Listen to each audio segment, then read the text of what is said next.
इस कार्यक्रम के पुण्यार्चक हैं श्रीमती निशा, श्री राजेश भारेले, रौनक भारेले, रौली भारेले, बड़कुर, अंकुर बड़कुर, रुआंक बड़कुर, नेहरू नगर, भोपाल, मध्य प्रदेश। गुरुदेव के चरणों में बारंबार नमोस्तु करता गुरुभक्त परिवार श्री धर्मचंद्र जैन, श्रीमती गुड़माला जैन, श्री विकास जैन, श्रीमती सपना जैन, श्री विशाल जैन, श्रीमती दीपा जैन, पौत्र एवं पौत्री ख्याति जैन, दर्शित जैन, मितांश जैन, निवासी मेड़ता सिटी, राजस्थान, पुत्री एवं दामाद श्रीमती प्रिया पाटोदी, श्री संजय पाटोदी, दोहित्री एवं दोहित्र निरीक्षिका पाटोदी, तनय पाटोदी, निवासी कोटा, राजस्थान, श्री सतीश जैन, श्रीमती सुमन जैन, पुत्र एवं पुत्रवधू श्री आशीष जैन, श्रीमती सोयल जैन, पौत्री मिशिका जैन, पुत्री एवं दामाद Shri Vikas, Shrimati Neha Jain, Shri Vikas, Shrimati Swati Jain, Shri Sagar capital private limited, Pune, Maharashtra, non banking financial company, Shri Pramod Kumar Jain, Shrimati Vimla Jain, Lucknow, Shri Vinay, Shrimati Payal, Hiya, Gurgaon, Shri Ankit, Shrimati Shivani, Ridan, Shamik, Singapore, sea star international private limited, Singapore.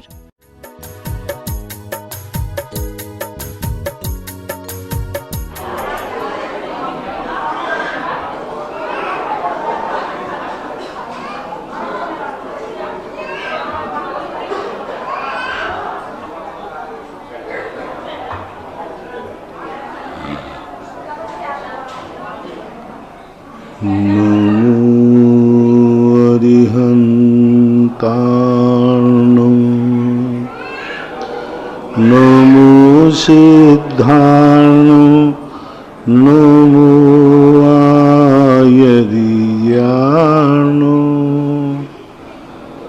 नमो वज्रायाणं,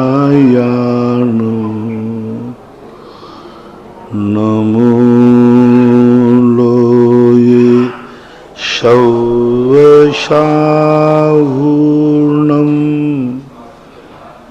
पंच परमेष्टि भगवान की जय। आचार्य श्री गुरुवर कुंद कुंद महाराज की जय। आचार्य श्री गुरुवर विद्यासागर महाराज की जय। परम पूजनीय निर्व्यापक श्रमण मुनि श्री सुधा सागर जी महाराज की, परम पूज्य छुल्लक रत्न श्री 105 गंभीर सागर जी महाराज की जय। सभी श्रोतागण एवं जिज्ञासु पूज्य श्री को नमोस्तु करें। मनीष जैन दिल्ली से पूछते हैं, नमोस्तु महाराज जी, आप प्रवचन में सदा कहते हैं कि महाराज जी बोलते हैं, मेरे पति मुझसे कहते हैं कि माँ बाप की सेवा करो, पर खुद भी अपने माँ बाप की सेवा नहीं करते हैं, और हमसे बोलते हैं कि अपनी सास ससुर की सेवा करें, खुद किसी की भी सेवा नहीं करते और ना किसी के संग अच्छा व्यवहार करते हैं, तो मुझे ऐसा क्या करना चाहिए? देखो, बदमाश लोगों के कारण से नीतियां तो नहीं बदली जाएंगी ना। उपदेश तो यही कहना पड़ेगा कि भाई माँ बाप की सेवा करो, लेकिन अब कोई माँ बाप ही उल्टे हों और यदि बेटा उल्टा हो तो उसको नीति में नहीं किया था। नीतियां दुर्घटना को से प्रभावित नहीं होती। नीति यही कहलाती है कि हम देख के चलें। नीति यही कहलाती है कि हम बड़ों का आदर करें। अब बड़े ही इतने आदर के योग्य ना हो तो उसको अपवाद में लिया जाता है। ऐसे लोगों की संख्या कम होने से बहुमत जिस तरफ चला जाता है, नीति उसी का कथन करती है। मैं आपसे पूछता हूं, नीति में क्या बोलना चाहिए? माँ बाप की सेवा कभी नहीं करना, माँ बाप की सेवा सदा करना। इन दोनों में हम कौन सा वाक्य बोला करेंगे? जो आप कहोगे वही बोलूंगा। चलो आज दो भाग, कभी नहीं करना सेवा, चाहे मरे तो मरने देना, और एक नहीं, उनकी सेवा करना चाहिए। सारी सभा साधु के मुख से कौन सा वाक्य सुनना अच्छा समझेगी? बस सदा से वाक्य ही बोला जाएगा। अब इनमें 1%, 2-5% माता पिता भी इतने निकृष्ट होते हैं, बहुत निकृष्ट होते हैं। कहने में यही आएगा बहू को सासू की सेवा करना चाहिए, लेकिन सासुएं भी कम खतरनाक नहीं होती। आज तक किसी बहू ने सासू को तंदूरी कांड में नहीं झोंका, लेकिन सासुओं ने बहू को जरूर दहेज की बलि पर चढ़ाया है। मानता हूं मैं कि सारी बहुएं ही गलत होती हैं, नहीं, सासू बहू के साथ इतना दुर्व्यवहार करती हैं, इतना दुर्व्यवहार करती हैं कि वो बहू को बहू ही नहीं समझती, नौकरानी समझती। ऐसी सासुएं भी हैं, लेकिन नीति तो नीति ही, नीति तो बहू को विपक्ष में रहेगी, सासू के पक्ष में रहेगी, यही कहा जाता है। गुरुओं की बात हमेशा मानना चाहिए, यही कहा जाएगा। लेकिन कुछ खोटे गुरु भी तो होते हैं, लेकिन खोटे गुरु को ध्यान में रखकर नीति को तो हम नहीं बदल सकते। नीति तो नीति ही रहेगी। इसलिए प्रवचनों में जो बात ऐसी कहें उसको नीति संगत मानना चाहिए। अपवाद मार्ग जो है वह अलग से चर्चा का विषय है। सार्वजनिक रूप से अपवाद मार्ग को मुख्य नहीं किया जाता है। डॉक्टर वंदना जैन बड़ौद से पूछती हैं, नमोस्तु महाराज जी, अधिकतर व्यक्ति अपने जीवन काल में लगभग सभी प्रकार के आयु के बंध योग परिणाम अच्छे या बुरे करते रहते हैं, और अगर व्यक्ति के आयु बंध के काल में अशुभ आयु के बंध योग परिणाम हो जाएं तो उसके संपूर्ण जीवन में किए गए बाकी सभी प्रकार की आयु रूपी कर्म निष्फल हो जाएंगे अथवा नहीं। आयु का बंध तो एक बार ही होता है, फिर उसमें घटा बढ़ी होती रहती है। गतियों का बंध होता है, जीवन में किया हुआ पुण्य ऐसे ही निष्फल हो जाता है। किसी व्यक्ति ने साल भर बहुत अच्छी पढ़ाई की, सब कुछ बहुत अच्छा किया और पूरा उसको कंठस्थ है, लेकिन परीक्षा में नहीं बैठ पाया, तो वो पास की कोटि में आएगा कि फेल की? पढ़ाई तो उसकी अच्छी थी, सब कुछ पढ़ा हुआ था, सब कुछ रटा था, कंठस्थ था, और 365 दिन क्लास में गया, 64 दिन, बस एक दिन नहीं पहुंचा पेपर के दिन, परीक्षा के दिन, तो उसकी जिंदगी साल भर की पढ़ाई का क्या होता है? निष्फल हो जाता है। फॉर एग्जाम्पल दूसरा उदाहरण है, एक व्यक्ति गाड़ी पूरी रात भर सही चलाई, पूरी रात भर उसने गाड़ी चलाई, मात्र 1 किलोमीटर मंजिल रह गई थी और 5 सेकंड को झपकी आई, बस ज्यादा नहीं, 5 सेकंड। कितने को? 5 सेकंड में गाड़ी कहां गिर गई?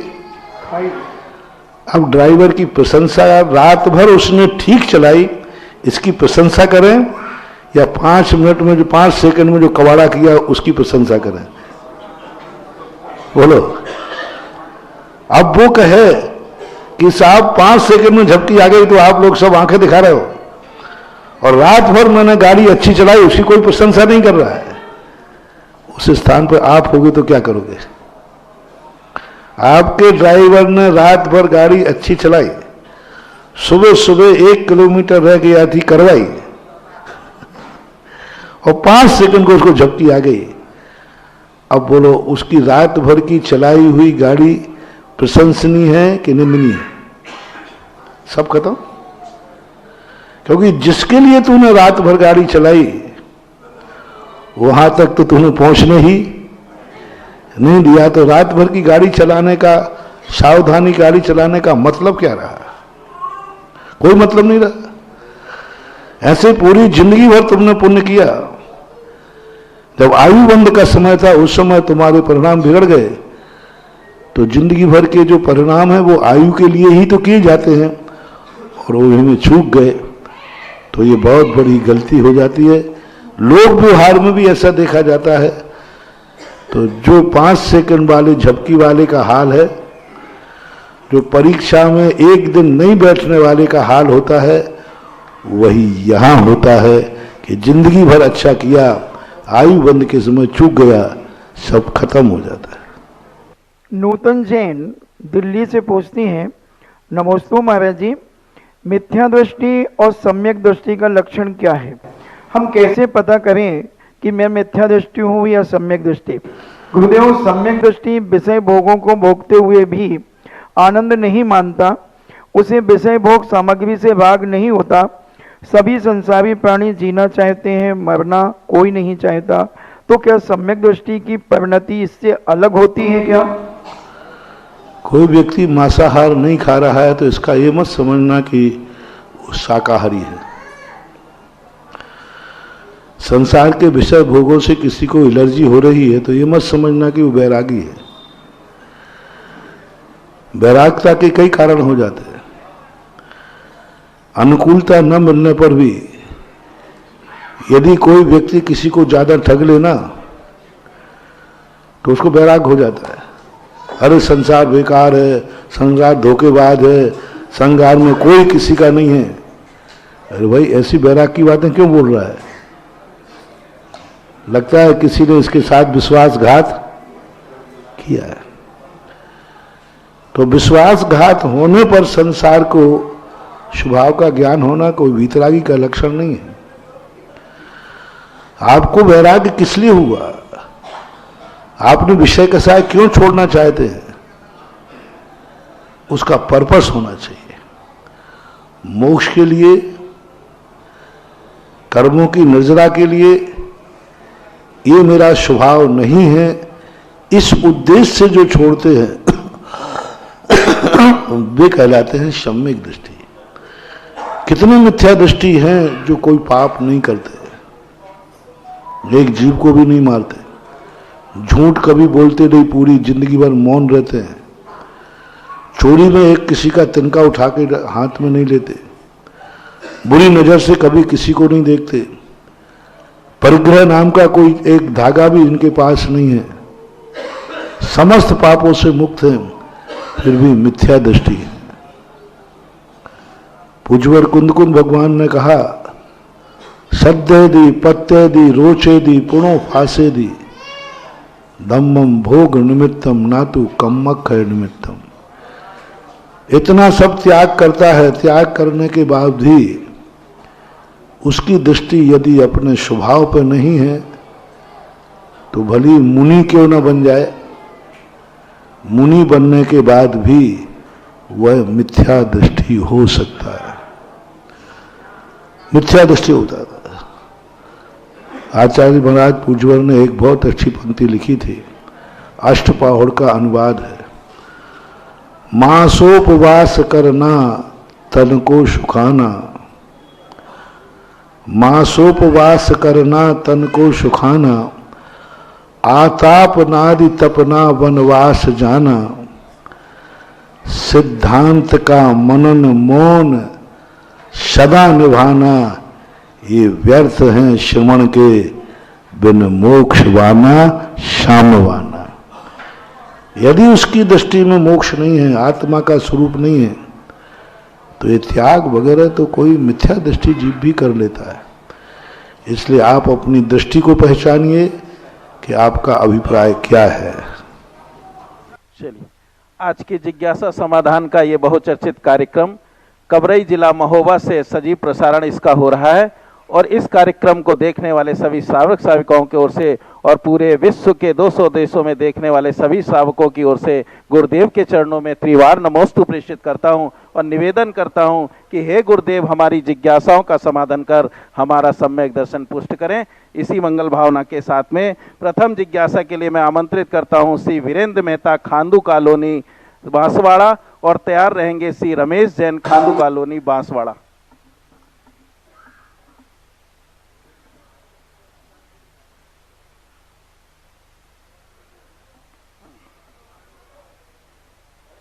हेलो, गुरुदेव के चरणों में वागड़ की माटी और खांदू कॉलोनी से गुरुदेव समाज की ओर से कोटि कोटि नमन। गुरुदेव कोटि कोटि नमन। गुरुदेव यहाँ आने के लिए आ रहे थे तो वागड़ की माटी भी तैयार होगी कि मुझे भी ले चलो मेरे गुरु के चरणों में। गुरुदेव वो माटी कल बाहुबली कॉलोनी में ही गुरुदेव शिलान्यास हुआ आपके आशीर्वाद से गुरुदेव जैन मंदिर का। खांदू कॉलोनी में आपके आशीर्वाद से एक सुंदर जैन मंदिर बन रहा गुरुदेव। आपके ही आशीर्वाद से उसी वागड़ की माटी में विशाल विरोधय तीर्थ क्षेत्र बन रहा गुरुदेव। बड़ोदिया में गुरुदेव एक सुंदर जैन मंदिर आपके पावन चरणों की प्रतिष्ठा का इंतजार कर रहा गुरुदेव। कलिंजरा अर्थुना कहाँ काम नहीं हो रहा गुरुदेव आपके आशीर्वाद से। बस मेरी माटी ये जिज्ञासा लेके आई है प्रभु आपके चरणों में कि चरण कब उस वागड़ की माटी में पधारेंगे। मेरी माटी की जिज्ञासा दूर करो गुरुदेव कि चरण कब पधारेंगे वागड़ की माटी को। अब ये भावना तो मैं भारत के हर गांव से पूछना चाहता हूं, कौन नहीं चाह रहा है। करवई वाले छोटी समाज है लेकिन ये भी चाह रही है। तो ये तो सब चीजें हैं। अब किस माटी में कितना आकर्षण कितना खींच पाते हैं वह उस माटी का पुण्य है, क्योंकि साधु पद विहारी होता है। 9 इंची पैर से सारी दुनिया को नापना बहुत सोचना पड़ेगा। कब कहाँ पैर उड़ जाएं कहाँ चले जाएं, ये तो अब कुदरत का खेल है, पुण्य का खेल है। चलिए श्री रमेश जैन खांदू कॉलोनी बांसवाड़ा और तैयार रहेंगे श्री रतन चंद जैन कबरई। हाँ जी, नमोस्तु नमोस्तु। ये क्षेत्र गिनाए हैं तो मेरा तो भारत की किसी भी दिशा में चले जाओ उसी दिशा में कोई ना कोई तीर्थ बन रहा है।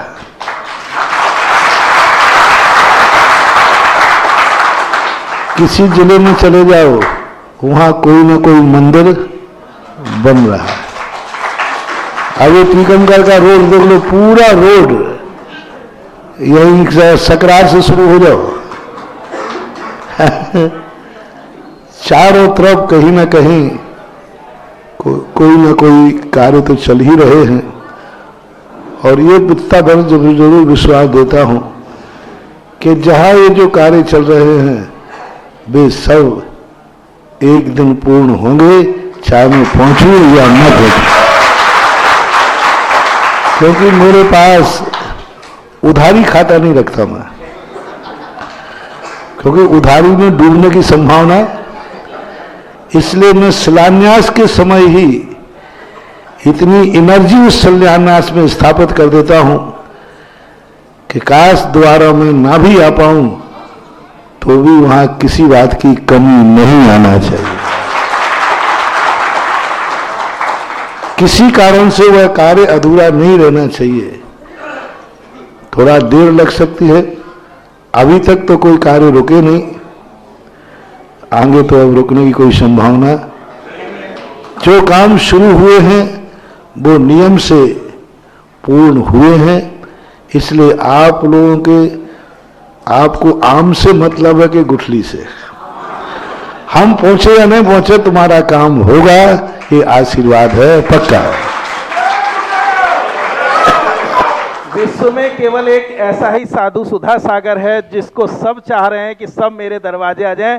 गुरुदेव आपको तो आकाशगामिनी रिद्धि का भी वो हो जाए तो मैं समझता हूं सभी की भावनाएं पूरी हो जाएंगी और वो निश्चित आपके पास में है। नमोस्तु गुरुदेव, नमोस्तु। इच्छा में गुरुदेव, मेरा प्रश्न है महाराज जी के आदमी इतनी मेहनत करता है, पैसा कमाता है, जब उसकी मृत्यु हो जाती है महाराज जी तो उसको 10 मिनट के अंदर घर के अंदर रहने के लिए लोग तैयार नहीं है। तो महाराज जी मेरा कहना है कि लोगों को उनसे व्यवहार है या दूसरा क्या कमाया क्या नहीं कमाया। और दूसरे मेरे प्रश्न है कि महाराज जी जब शमशान तक भी नहीं पहुंचते उसके बाद उसके घर के अंदर चावल और दाल चावल बन जाते हैं महाराज जी। और जब 12 दिन तक भी पहले क्या 12 दिन रखते थे महाराज जी, अब वो 3 दिन के अंदर कार्यक्रम खत्म कर देते महाराज जी, क्या उनसे पहली बात है संसार की यही वैराग्यता के कारण तो ये मोक्ष मार्ग चल रहा है कि इसी को देख करके तो संसार को वैराग्य होना चाहिए कि देखो जो व्यक्ति जिंदगी भर घर में रहा, इतना कमाया किया और उसी को घंटे भर भी नहीं रखते हैं। यदि थोड़ा भी शाम हो जाए ना, थोड़ा भी उजला है तो सब अरे निपटाओ एक रात रखना भी, यही तो संसार का वैराग्य होता है। जगत का स्वभाव व संवेग वैराग्यार्थम, ऐसा तत्वार सूत्र जी में कहा है। इन्हीं को देखकर क्या है संसार, कौन किसका है। कितना रूप, बड़े बड़े चक्रवर्ती, बड़े बड़े लोग चले गए, लोग सब जिस समय आ जाना है कुछ नहीं देखता आगे पीछे का है। हमारे पूज्य गुरुदेव देखो कितना बड़ा व्यापार, कितना बड़ा मार्केट, कितने उनके पोता नाते, हम लोग बेटे बाटे हैं, एक दिन भी नहीं छोड़ रहा, कुछ नहीं सोचा इनका क्या होगा, लो आ गया बुलावा, चले गए। यही संसार का वैराग्य होता है। कहाँ अपन राग द्वेष कसा इसमें पड़े हैं। एक क्षण में आंख बंद हो जाती है, सब ज्यों का त्यों रखा, और अपन आकुल व्याकुल हो लेते हैं, ये करना है, वो करना है, ये करना, यही सब बात है। रही बात है कि 12 दिन की बैठक आदि के संबंध, सूतक के संबंध में तो मिलता है। ये बैठक आदि की परंपराएं आगम सम्मत नहीं है। शास्त्रों में ऐसा कहीं भी नहीं लिखा है कि 12 दिन तक शोक मनाना चाहिए, बैठक करना चाहिए। हमारे यहाँ आत्मा निकल जाने के बाद फिर कोई प्रावधान नहीं किया। अब 12 दिन तक बैठे हैं, सब कुछ आ रहे हैं, रोना नहीं आ रहा है तो रोना पड़ेगा, नहीं रोए तो बैठने वाले को मजा नहीं आएगा। कोई यदि कोई मर गया हो ना, किसी के यहाँ कोई बैठ न जावे और उस घर में कोई रोवे नहीं तो बैठने वाले को मजा नहीं आया। बैठने वाले को मजा कब आता है, जब वो खूब दहाड़ मार के रो रहा हो और फिर वो समझाता है अरे घबराओ मत, मैं तो हूं, और चाहे भरी दोबारा आएगा नहीं। तो ये जो परंपराएं हैं, कई बार तो ये जबरदस्ती रोना पड़ता है, इसलिए रोने का काम तुम लोग महिलाओं को सौंप देते हो। तो ये सब चीजें आगम सम्मत तो है नहीं। आगम में, शास्त्रों में ऐसा कोई उल्लेख नहीं मिला। बस सुआ सूतक की बात है, वो जरूर 13 दिन तक कायम रहना चाहिए। बाकी सब लोग व्यवहार हैं, व्यवहारिकता मान करके करना चाहिए। 30वें दिन खत्म करो, चाहे चौथे दिन खत्म करो, लेकिन सूतक तो 13 दिन का ही लगेगा। श्री रतन चंद जैन कबरई और तैयार रहेंगे श्री कुलदीप जैन कबरई।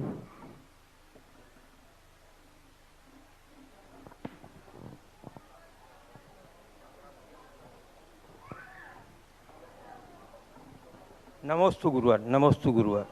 इच्छामि इच्छामि गुरुवर। जाप करते समय और पूजन करते समय मन एकाग्र नहीं रह पाता। कोई ऐसा मार्गदर्शन करे कि ऐसा हो सके। आप नोट गिनते समय एकाग्र रहता है कि नहीं? अच्छा, रोटी खाते हो तो मुंह में जाती है, कान में जाती है, बस तो आपकी बदमाशी है, कोई बीमारी नहीं है। जब रोटी खाने में मन लग रहा है, नोट गिनने में मन लग रहा है और पूजा में नहीं लग रहा है, तो ये बदमाश मन का काम है। आप थोड़ा ईमानदार बन जाइए, सब काम सही हो जाएगा। श्री कुलदीप जैन कबरई, इसके पहले एक सूचना आपके समक्ष देना चाह रहा हूं। बड़े ही हर्ष की बात है कि गुरुदेव आज जो यहाँ कबरई में विराजमान है, 12 फरवरी को माननीय मुख्यमंत्री योगी आदित्यनाथ जी ने गुरुदेव को इस उत्तर प्रदेश का अतिथि घोषित किया था, और उसी अतिथि घोषित करने के उपरांत आज पूरा एस्कॉर्ट, पूरे पुलिस प्रशासन जो है गुरुदेव के समक्ष चल रहा है। ये गुरुदेव के लिए तो नहीं, लेकिन हमारे पूरे जैन समाज के लिए बहुत खुशी की बात है और गर्व की बात है कि जो आज की मुख्यमंत्री योगी आदित्यनाथ जी की जो सरकार है वो जैनों के प्रति कितनी समर्पित है। और इसके लिए प्रयासरत हमारे कानपुर के श्री संजीव नेताजी, जिन्होंने बड़े प्रयास के साथ में ये व्यवस्था सुनिश्चित कराई है, हम उनको भी बहुत बहुत धन्यवाद देते हैं, आभार व्यक्त करते हैं।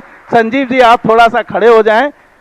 संजीव नेताजी जिन्होंने ये पूरा प्रयास करके व्यवस्था लाई है, और ये आगे एमपी में भी लगे हुए हैं कि शायद वहां से भी स्टेट अतिथि का दर्जा जो है गुरुदेव को मिल जाए, और उसी शान के साथ में हम कुंडलपुर पहुंचे, ऐसी हमारा विश्वास है। श्री कुलदेव जी। नमोस्तु नमोस्तु नमोस्तु। महाराज जी, इच्छामी इच्छामी इच्छामी। महाराज जी, मैं कुलदीप जैन सकल समाज कबरई की ओर से नमोस्तु करता हूं। और जो महाराज जी सौभाग्य आज हम लोगों को और कबरई समाज को और कबरई नगर को प्राप्त हुआ है, हम महाराज इच्छा करते हैं कि आज जिज्ञासा प्रोग्राम के बाद कल महाराज आहार करने के बाद विहार करें। ये हमारी सब लोगों की कामना है महाराज जी। इस आशीर्वाद से हमें वंचित न करें महाराज। हम लोग अब अभी तो क्या सुबह का मामला दिन भर का था, ये निपट गया। जिसके बीच में रात है फिर कल की क्या बात है।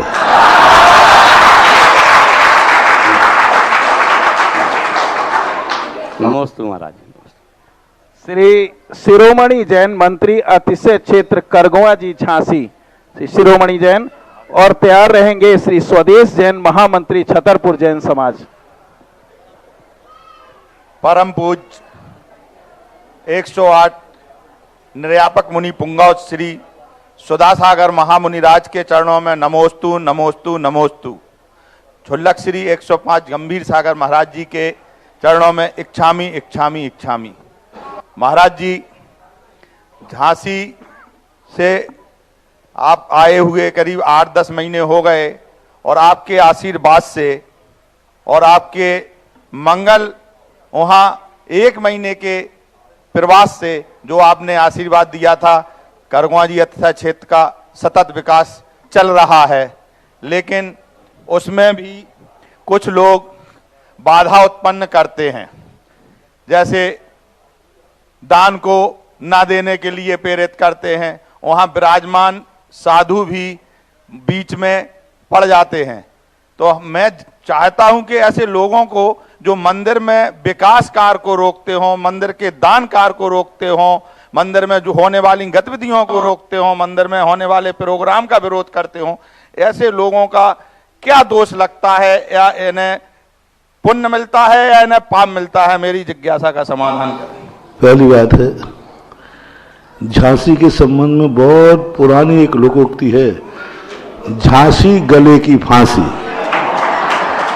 दतिया गले का हार, ललितपुर जब तक ना छोड़िए तब तक मिले उधार। तो अब झांसी को फांसी कहा तो फांसी का फंदा पूर्वजों की दृष्टि में भी वो ऐसे ही रहा है। बस तो बड़ी उलझन भरी बात है। उसका मूल कारण है कि वहाँ का जो नेतृत्व वर्ग है वो मंदिरों की संपत्तियों को कब्जे में लिए और उनसे अपनी इनकम, आय, स्वार्थ सिद्ध है। और जिसका मंदिरों संपत्तियों से इनकम आप सोर्स हो या उनसे बहुत कुछ अधिकार हो, वहाँ की समाज कभी भी सुधर नहीं सकती, क्योंकि उनका स्वार्थ रहता है।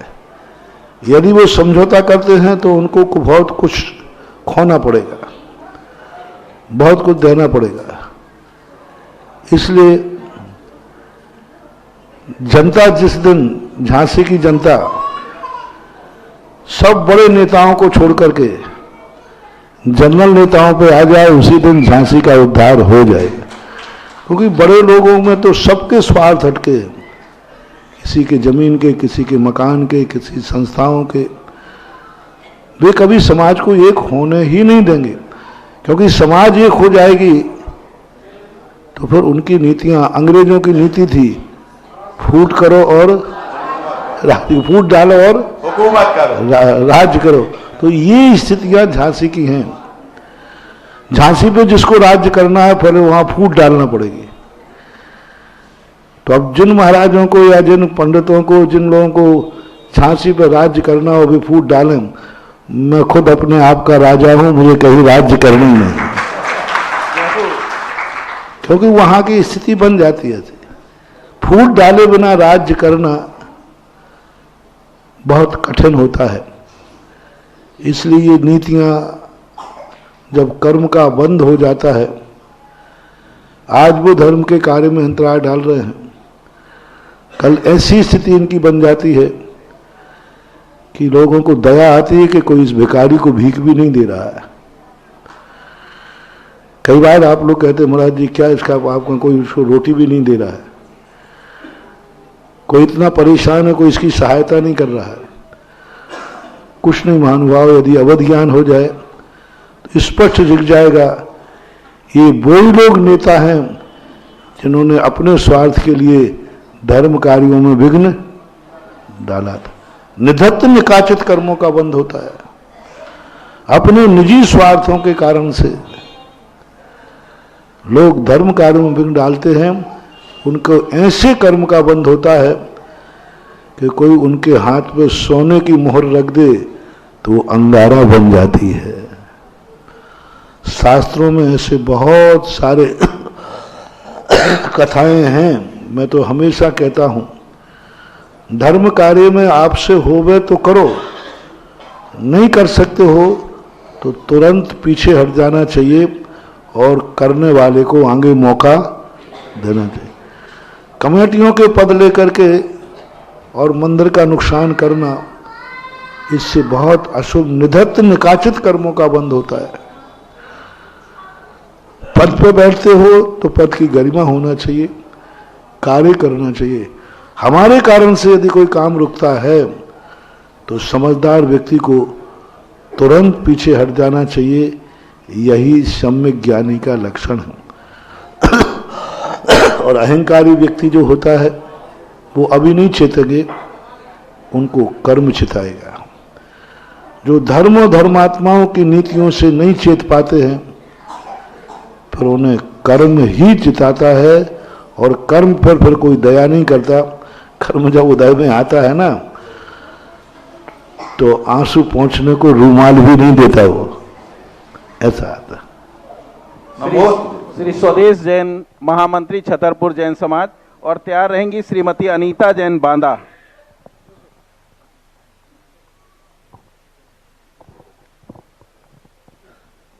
छतरपुर जैन समाज की तरफ से सभी लोग गुरुजी को नमोस्तु निवेदित करें। त्रिवार नमः। सब लोग अपने स्थान पर बैठे रहें।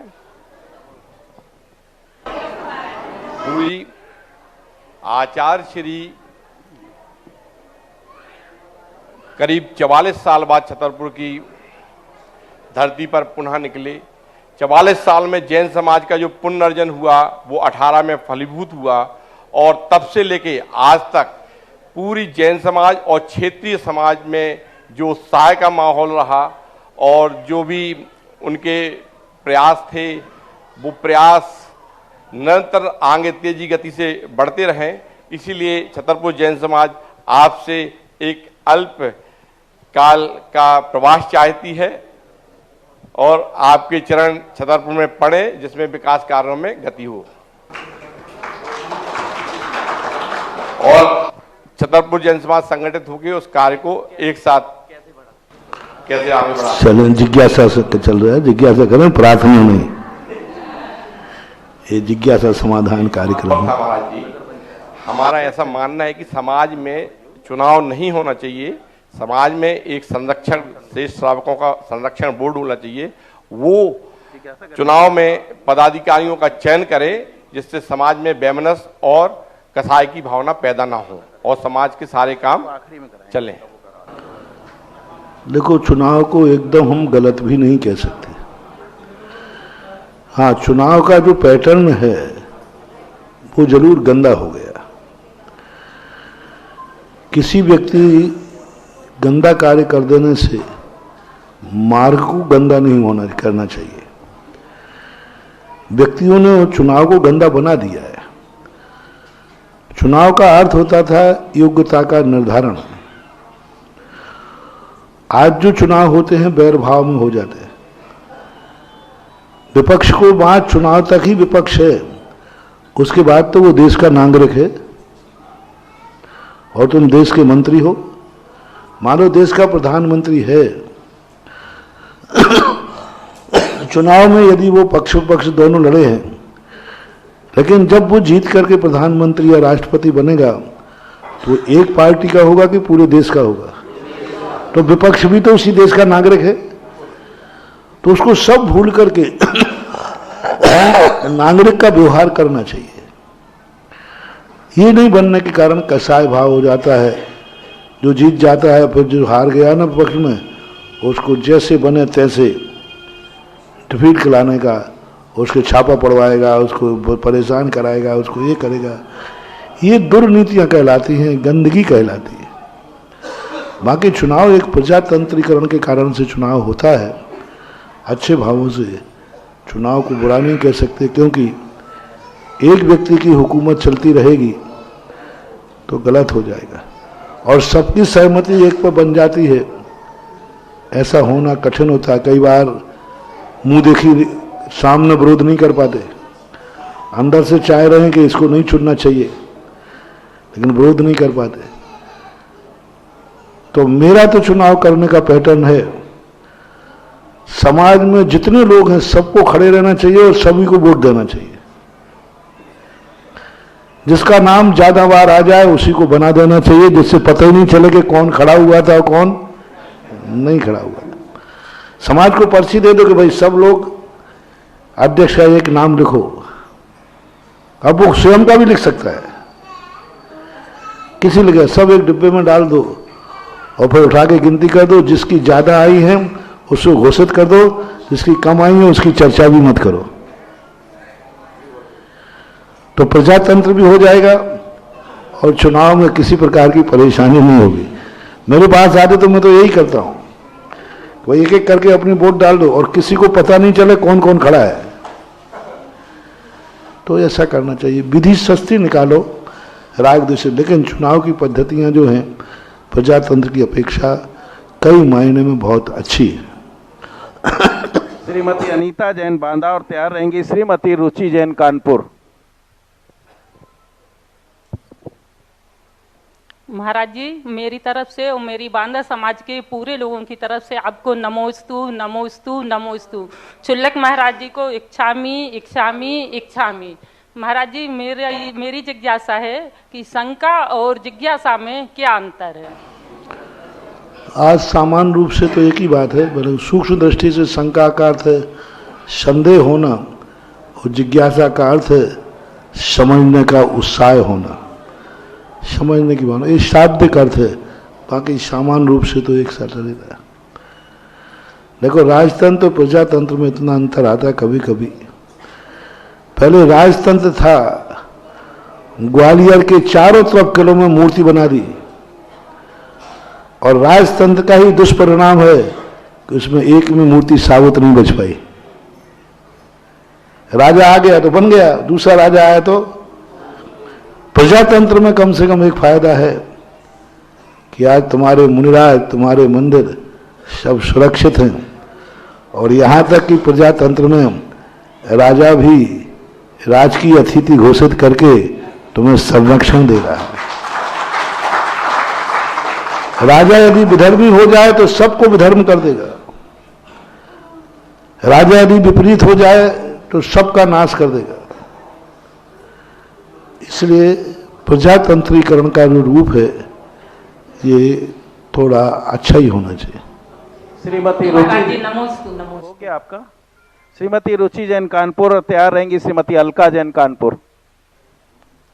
गुरुवर, कानपुर जैन समाज की ओर से नमोस्तु नमोस्तु नमोवस्तु। चोलक जी के चरणों में इच्छामी इच्छामी इच्छामी। गुरुवर, मेरी एक शंका है, भगवान से कुछ नहीं मांगना चाहिए, फिर भी भगवान के पास आके हमको दुख क्यों आने लगता है? दुख के सपने क्यों आने लगते हैं? मेरी जिज्ञासा। भगवान से कुछ मांगना इसलिए नहीं चाहिए क्योंकि मांगा जाता है मालिक से, बाप से मांगा नहीं जाता। पिता की तो वसीयत पर अपना पूरा अधिकार है, भगवान की तो सारी शक्तियां हमारे लिए वसीयत में हैं, हम क्यों मांगे? क्योंकि हम उनके भक्त हैं। भक्तांबर में एक बार भी कुछ मांगा नहीं, सबे कहा भगवान क्यों मांगू, आपके नाम लेने से ही मेरा संकट दूर हो रहा है, तो फिर मांगने की जरूरत क्या है? विश्वास ये होना चाहिए कि हम मंदिर में पूजा करने जाएंगे तो मेरी इच्छा पूरी होगी ही होगी, हमें मांगने की जरूरत ही नहीं है। ये विश्वास है। मांगना बता रहा है कि तुम्हें संदेह है, क्या पता कार्य हुआ कि नहीं हुआ। दृढ़ विश्वास करो मानतुंग आचार्य महाराज जैसे कि ऐसा करूंगा तो ऐसा होगा ही होगा। इस विश्वास के साथ करना चाहिए। ग्रस्त को ये कदापि मना नहीं कर रहा हूं कि भगवान के सामने दुखों को दूर करने के लिए धर्म ना करें, अपनी इच्छाएं पूर्ति करने के लिए धर्म ना करें। ऐसा जो कुछ लोगों ने बीच में कर दिया था, तथाकथित समयसारियों ने, वीतरागी भगवान तो कुछ नहीं देते, वहाँ कुछ भावना नहीं करना, परिणाम ये हुआ कि मंदिरों में अभिषेक करने वाले भी नहीं रहे। लोगों को मंदिरों से घृणा हुई, काय के लिए जाएं। और लोग इतने मिथ्या दृष्टि बन गए कि जब भी घरों में कोई काम आता तो कोई कहीं झाड़ा लगाने जाता, कहीं कुछ लगाता। लेकिन जब हम लोगों ने आवाजें उठाई कि नहीं, गृहस्थ पे संकट आएगा तो मंदिर जाएगा, कहां जाएगा। गृहस्थ की कोई इच्छा पूरी, बच्चा इंटरव्यू दे रहा है तो उसको पास करने के लिए मां भावना करेगी, किसके सामने करेगी। आज उसके संबंध में व्यापार नहीं चल रहा है, रोजी रोटी के लिए भगवान के सामने प्रार्थना कर लेना कोई पाप नहीं है।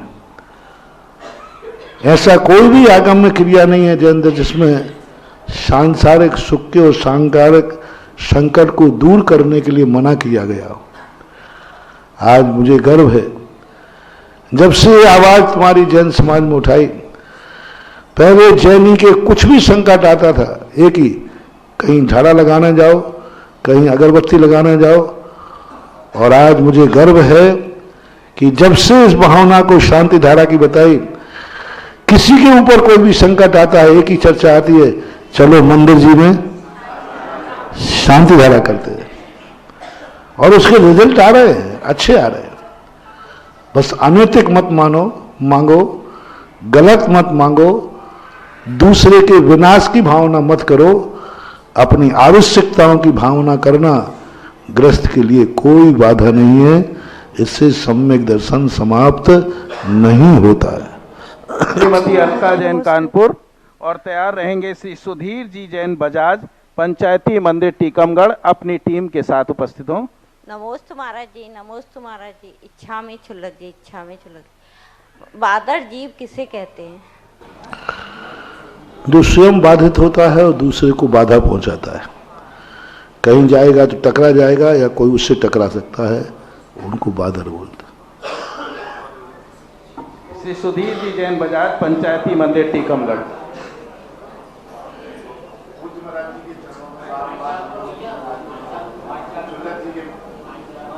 चुल्लक जी के चरणों में बारंबार इच्छामी। महाराज जी टीकमगढ़ समाज एवं पंचायती मंदिर के सभी सदस्यों की ओर से बारंबार नमोस्तु इच्छामी। पूज्य महाराज जी का पदार्पण पिछले वर्ष टीकमगढ़ में हुआ था। उस दौरान पंचायती मंदिर, जो कि माज मंदिर के नाम से जाना जाता था, आपके श्री चरण वहां पर आए और वहां पर आपने एक नए मंदिर के निर्माण हेतु आपके समक्ष पूरी जैन समाज ने संकल्प लिया और वह आज लगभग उसका जमीन का काम पूरा होकर प्लिंथ लेवल का पूरा हो गया है। उसी क्रम में महाराज जी आपने जो बहुत सारी वहाँ पर क्रियाएं जो हम लोग नहीं जानते थे, पूजन अभिषेक आदि की, वो भी बताई, वो भी नियमित रूप से चल रही हैं। उसी क्रम में बहुत सारे नई चीज़ें प्रत्येक अष्टमी एवं चतुर्दशी को भक्तांबर विधान एवं शांति विधान नियमित रूप से होने लगा है एवं शाम के समय पर भक्तांबर का पाठ भी वहाँ पर होने लगा है। महाराज जी अब जमीन के बाद ऊपर का काम मंदिर का होना है और उसके निर्माण के लिए सकल टीकमगढ़ जैन समाज और पंचायती मंदिर सब लोग इस आशा के साथ आपके सामने, आपके समक्ष आज आई हुई है कि भले ही लंबे समय के लिए आपका प्रवास पुनः ना मिले, कम से कम अल्प समय के लिए अभी आप जिज्ञासा कीजिए, प्रार्थना नहीं है। जिज्ञासा महाराज जी हमारी एक है, बहुत दिनों से एक विचार, एक प्रश्न हमारे मन में है जिज्ञासा के रूप में। महाराज जी 24 और तीर्थंकर भगवान जैन नहीं थे, लेकिन उन्होंने जैन धर्म को स्वीकार किया और सभी लोगों ने उच्च तपस्या और त्याग करके और साधना करके कहा, किसने कहा जैन नहीं थे? नहीं छत्री लोग बताते ना कि नहीं तो जैन किस जाति का नाम है? जी नहीं। जैन का नाम छत्री, छत्री का नाम जैन, दोनों एक ही चीज है। जी जी महाराज जी हमारे तुम लोगों ने क्या है, जब से ये धर्म बनियों के हाथ में आ गया इसलिए मामला गड़बड़ हो गया। जैन छत्री का पर्यायवाची नाम है।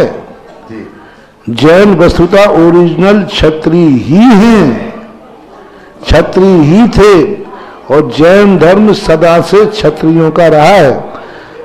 तीर्थंकर अजैन कुल में जन्म नहीं लिए।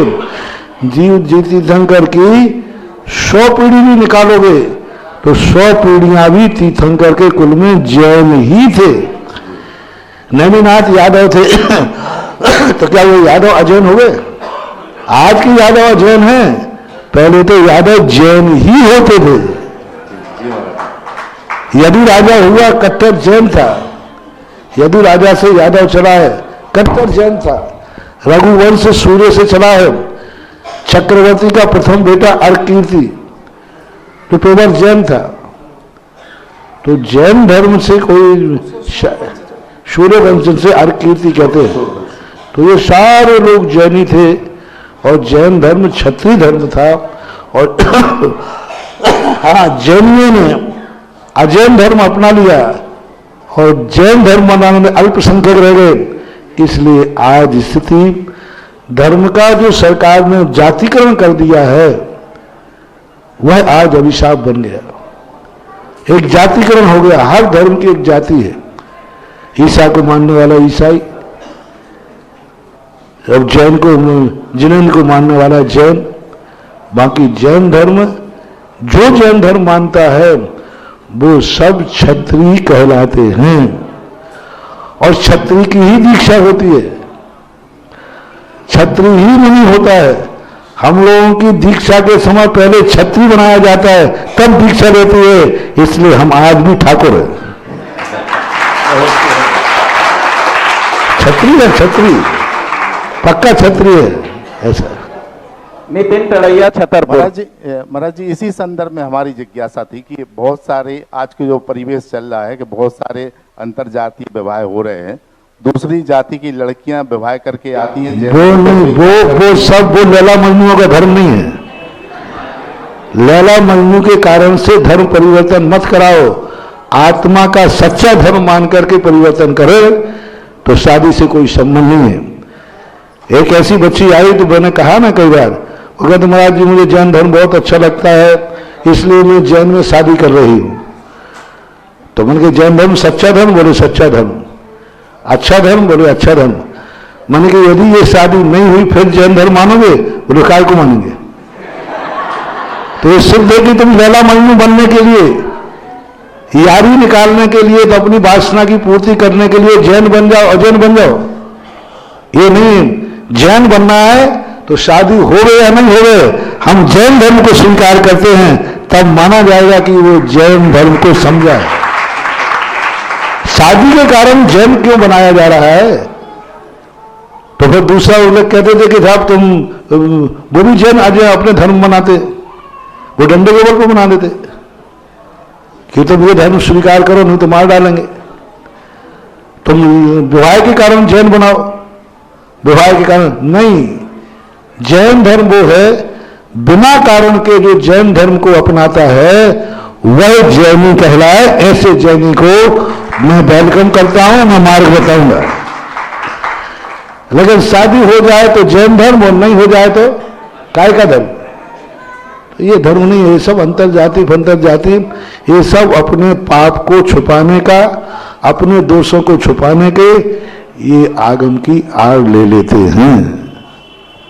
महाराज श्री के श्री चरणों में नमोस्तु, महाराज श्री के श्री चरणों में अच्छा में। महाराज श्री बहुत प्रबल इच्छा है महाराज श्री कि आपके चेला बनने की विधिवत विधि क्या है, वृतांत में महाराज श्री। आपके चेला बनने की विधिवत विधि क्या है, वृतांत में महाराज श्री। चेला गुरु से कुछ बनाने की जरूरत नहीं थी। गुरु चेला नहीं बनाता है, चेला गुरु बनाता है। गुरु कभी किसी को चेला नहीं बनाते, और जो गुरु चेला बनाते हैं वो गुरु लोभी होते हैं, और लोभी गुरु लालची चेला हो नरक में ठेलम ठेला। इसलिए न मुझे चेला बनाना है और न चेला बनाने की विधि आगम में लिखी है। गुरु बनाना हो तो गुरु बनाने की विधि शास्त्रों में लिखी है, तो वो गुरु बनाने की विधि आपके लिए लिखी है, तो आप जानो, आपकी क्लास का है, आपका कोर्स है। चेला बनाने की कोई विधि शास्त्र में नहीं है, गुरु बनाने की विधि है। अब गुरु बनाने की विधि तुम्हारा कोर्स है, तुम पढ़ो। थोड़ा सा गुरु बनाने की विधि मैंने तो अपने गुरु को गुरु बना लिया, तुम्हारी तुम जानो। महाराज जी मार्ग तो प्रकाश करो। ओम शांति। श्री मोनू जैन सकरार खड़े हो। इससे पूर्व गुरुदेव एक क्वेश्चन है। ये जैन महिला है दिल्ली से, अजैन महिला है दिल्ली से, और इनकी बड़ी समस्या है, ये अपना नाम नहीं बताना चाहती हैं। गुरुदेव मेरी जिज्ञासा है कि मुझे स्वप्न में एक अजीब सा दृश्य दिखता है, ऐसे स्वप्न का क्या परिणाम है या क्या संकेत दे रहा है? ये स्वप्न मुझे ऐसा दिखता है कि किसी सुनसान सड़क पे मैं नग्न अवस्था में भागी चली जा रही हूँ, कोई भी सामने नहीं है, और फिर मुझे बचाने के लिए मेरे पति और मेरे भाई आते हैं। ऐसे स्वप्न पहले कभी कभी आते थे, लेकिन अब बहुत फ्रीक्वेंटली आने लगे हैं। इसका क्या अभिप्राय है? कृपया सहायता करें। बार बार स्वप्न आना, ये कई बार व्यक्ति की मस्तिष्क की बीमारी होती है, और मस्तिष्क की बीमारी के कारण से, कमजोरी से कभी कभी ऐसे स्वप्न आ जाते हैं। कोई बाद में कल्पना करते हैं, कुछ ऐसे दृश्यों को बार बार स्मरण करने से उसको ऐसे आते हैं। इससे कोई भी फर्क पड़ने वाला नहीं है, बस यही है अपने परिणामों को विशुद्ध बना के सो, अच्छे रूप में सो, तो यही बात। श्री मोनू जैन सकरार, और तैयार रहेंगी श्रीमती कमलेश जैन कानपुर।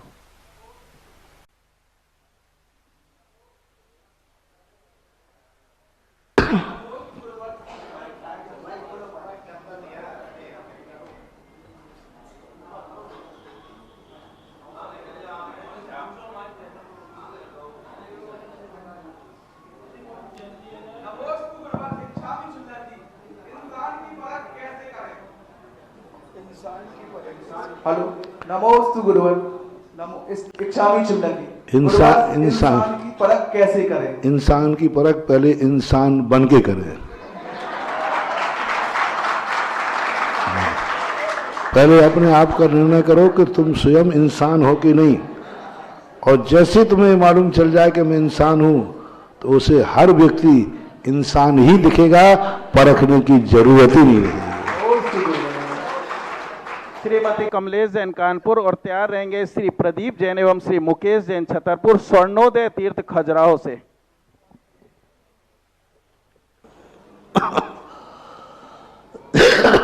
के चरणों में त्रिबार श्रद्धा पूर्वक त्रिबार नमोस्तु नमोस्तु नमोस्तु। परम पूज्य गंभीर सागर महाराज जी छुल्लक जी के चरणों में इच्छामि इच्छामि इच्छामि। हे गुरुवर, मेरी जिज्ञासा आलाप पद्धति से है कि अध्यात्म न्यायों का मुझे सार थोड़ा सा समझा दीजिए। अध्यात्म न्यायों का सार थोड़ा सा समझा दीजिए। अध्यात्म न्याय वो कहलाते हैं जिनके माध्यम से हम वस्तु को पर्यायों से रहित उस शाश्वत अविनाशी चीज को पहचानें। मैं मनुष्य हूँ, मैं पिता हूँ, मैं सुखी दुखी हूँ, इन सब से परे होकर आत्मा की वह शाश्वत अविनाशी दशा को पहचानना निश्चय नय का काम है, अध्यात्म नय का काम। अध्यात्म नय इन पर्यायों से बहुत ऊपर जाकर के व्यक्ति को शाश्वत अविनाशी वस्तु का दर्शन कराता है नहीं वो अभी ऐसा, पर्यायों से लिप्त है, लेकिन वो पर्यायों को गौण करके उस त्रिकाली आत्मा का दर्शन कराता है, उसे बोलते अध्यात्म नय। नमोस्तु गुरुवर, नमोस्तु गुरुवर। श्री प्रदीप जैन एवं श्री मुकेश जैन स्वर्णोदय तीर्थ खजुराहो से, छतरपुर से हैं ये, और तैयार रहेंगी श्रीमती सुषमा जैन छतरपुर। परम पूज्य मुनि श्री के चरणों में बारंबार नमोस्तु, क्षुल्लक जी के चरणों में बारंबार इच्छामी। हे गुरुदेव, भारतीय संस्कृति में जैन संस्कृति का अनादि निधन उपकार है। हम उसको उपकार को कैसे चुकाएं और हमारे आचार्यों की वाणी के उपकारों को हम कैसे आत्मसात करें? जैन दर्शन ने सदा स्वयं आत्मा का धर्म है। उपकार उसके चुकाए जाते हैं जो पराया हो, लेकिन जो स्वयं रूप हो उसे धर्मात्मा बन करके ही धर्म का उपकार चुकाया जा सकता है। पराया हो तो अलग है। जैन दर्शन में धर्म आत्मा का धर्म है, स्वयं का धर्म है। जैन धर्म ना महावीर स्वामी का है, ना किसी भगवान का है, ना किसी गुरु का है। जैन धर्म स्वयं आत्मा की पर्याय है, और आत्मा की पर्याय के लिए स्वयं तद्रूप होकर के ही चुकाया जा सकता है। बाकी और चुकाने की तो व्यवहारिकताएं मानी जाती हैं। सही रूप से जैन धर्म ने जो आचरण कहा गया है उसी आचरण को यदि हम अपनाते हैं तो हमेशा उपकार उपकारी भाव सदा फलीभूत हो जाते हैं। पूज्यवर अकलंक स्वामी महाराज ने राजवार्तिक में लिखा कि गुरु के अनंत उपकार हैं, लेकिन शिष्य गुरु के ऊपर क्या उपकार करे। तो उन्होंने एक ही बात लिखी कि गुरु ने जिस भावना से तुम्हें दीक्षा दी है उस भावना को पूरी कर देना ही गुरु पर उपकार है। तो जैन धर्म का सबसे बड़ा उपकार है कि जैन धर्म ने जो हमारी दृष्टि बनाई है, जैन दृष्टि ने जो हमारा स्वरूप देखा है, वैसे यदि हम बन के दिखा देते हैं तो जैन धर्म का उपकार अपने आप चुक जाता है, हो जाता है। श्रीमती सुषमा जैन छतरपुर और तैयार रहेंगे श्री राहुल चौधरी ललितपुर।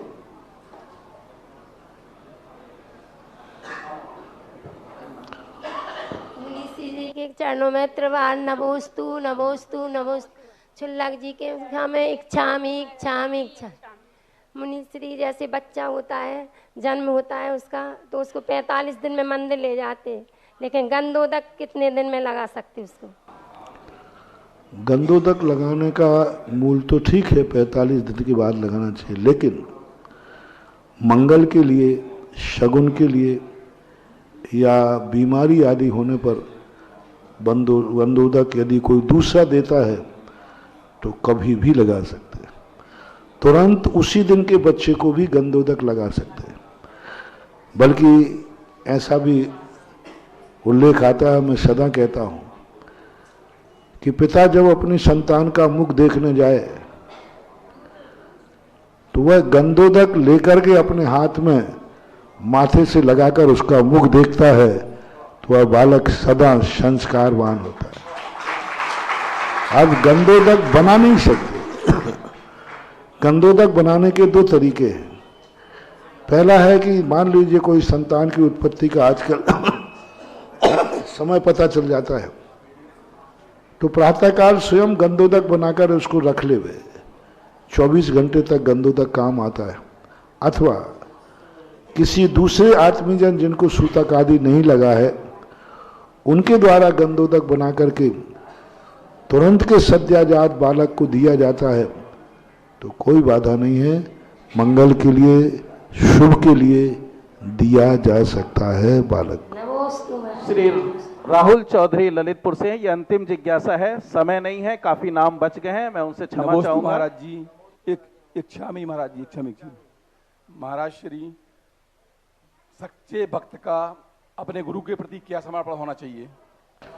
अभी हमने कह दिया ना, उनकी जो भावनाएं हैं, उन्होंने तुम्हें आशीर्वाद दिया, वो तुम्हारे गुरु बने, तो वो कैसा चाहते हैं तुम्हारा जीवन, जैसा वो तुम्हारा जीवन चाहते हैं वैसा ही तुम अपने मन वचन काय को बना लो, वैसा ही तुम अपना आचरण बना लो। यही सच्चे भक्त का कर्तव्य है। वंदे तद्गुण लब्धे। आज हमारे बीच श्री प्रभात पाठक जी जो भारतीय जनता पार्टी के नेता हैं कबरई से, मैं उन्हें यहाँ आमंत्रित करता हूँ और कुलदीप जी से निवेदन करता हूँ कि वे उनका सम्मान करें। और श्री पूरन चंद जी कुशवाहा जो नगर पंचायत प्रतिनिधि हैं, वे भी आगे आए और गुरुवर के समक्ष अपना आशीर्वाद लें। और कुलदीप जी से निवेदन करूंगा कि वे उनका सम्मान करें। श्री पूरन चंद जी कुशवाहा और श्री प्रभात पाठक जी।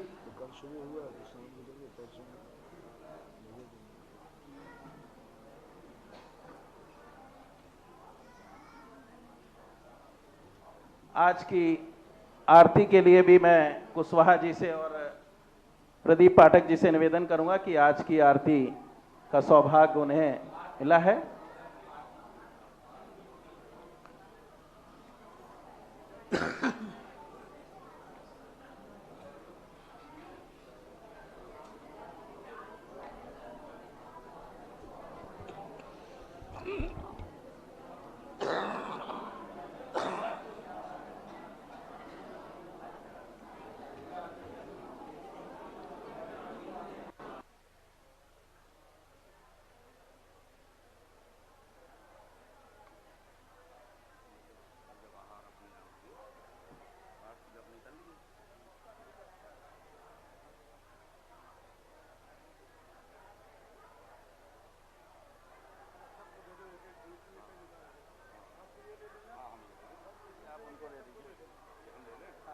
ये उनको दे दीजिए, पाठक जी को, और उनको दे दीजिए। ये पाठक जी को दे दीजिए, इसमें से सबको दे दीजिए। चलिए आरती शुरू करेंगे। संजीव नेताजी भी आगे आ जाए।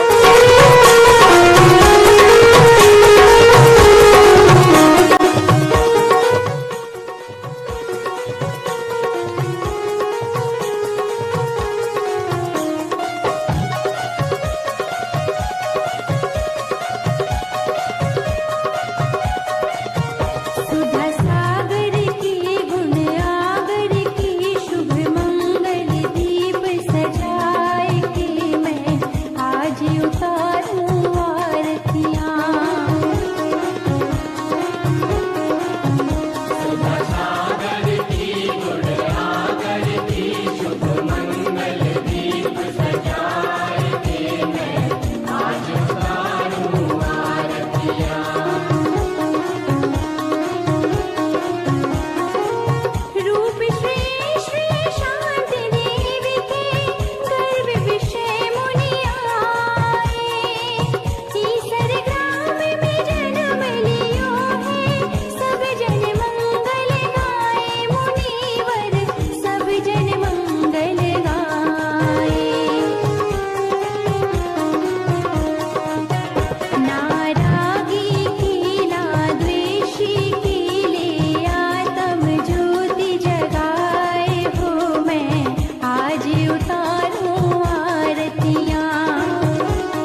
इस कार्यक्रम के पुण्यार्चक थे श्रीमती निशा, श्री राजेश भारेले, रौनक भारेले, रौली भारेले, बड़कुर, अंकुर बड़कुर, रुआंक बड़कुर, नेहरू नगर, भोपाल, मध्य प्रदेश। गुरुदेव के चरणों में बारंबार नमोस्तु करता गुरुभक्त परिवार श्री धर्मचंद्र जैन, श्रीमती गुड़माला जैन, श्री विकास जैन, श्रीमती सपना जैन, श्री विशाल जैन, श्रीमती दीपा जैन, पौत्र एवं पौत्री ख्याति जैन, दर्शित जैन, मितांश जैन, निवासी मेड़ता सिटी, राजस्थान। पुत्री एवं दामाद श्रीमती प्रिया पाटोदी, श्री संजय पाटोदी, दोहित्री एवं दोहित्र निरीक्षिका पाटोदी, तनय पाटोदी, निवासी कोटा, राजस्थान।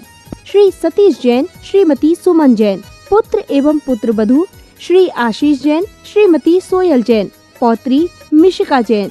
पुत्री एवं दामाद Shri Vikas, Shrimati Neha Jain, Shri Vikas, Shrimati Swati Jain. Shri Sagar capital private limited, Pune, Maharashtra, non banking financial company.